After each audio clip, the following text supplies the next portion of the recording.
ஆங்கில புத்தாண்டையொட்டி ஏராளமான தொண்டர்கள் வருவார்கள் என எதிர்பார்க்கப்பட்ட பாமக நிறுவனர் ராமதாஸின் தைலாபுரம் தோட்டம் பாமக தலைவர் அன்புமணி ராமதாஸின் பனையூர் அலுவலகம் வெறிச்சோடி காணப்பட்டது. பாமக மாநில இளைஞரணி தலைவர் நியமனத்தில் ராமதாஸ் மற்றும் அன்புமணி இடையே பொதுக்குழுவில் கருத்து வேறுபாடு வெளிப்பட்டது. இதனையடுத்து பனையூர் இல்லத்தில் காஞ்சிபுரம், செங்கல்பட்டு, திருவள்ளூர் உட்பட 9 மாவட்ட செயலாளர்கள் நிர்வாகிகளோடு அன்புமணி ஆலோசனை நடத்தினார். இதன் தொடர்ச்சியாக புத்தாண்டில் கட்சி நிர்வாகிகள் தொண்டர்களை பனையூர் அலுவலகத்தில் அன்புமணி ராமதாஸ் சந்திப்பார் என்றும் தகவல்கள் வெளியாகின.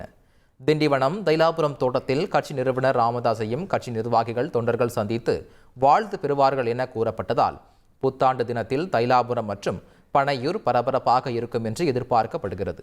ஆனால் தைலாபுரம் தோட்டம் தொண்டர்கள் வருகையின்றி வெறிச்சோடி காணப்பட்டது. கட்சியின் கௌரவ தலைவர் மணி, சேலம் பாமக சட்டமன்ற உறுப்பினர் மட்டுமே தைலாபுரம் தோட்டத்திற்கு வந்து ராமதாஸிடம் வாழ்த்து பெற்று சென்றனர். அதேபோல் புத்தாண்டு தினத்தில் அன்புமணியை சந்திக்க நிர்வாகிகள் தொண்டர்கள் யாரும் வராததால் பனையூர் அலுவலகமும் வெறிச்சோடி காணப்பட்டது. அன்புமணி ராமதாஸ் மனைவியோடு திருப்போரூர் முருகன் கோயிலில் சாமி தரிசனம் செய்தார். செய்திகளை உடனுக்குடன் தெரிந்து கொள்ள உடனே சப்ஸ்கிரைப் பண்ணுங்க.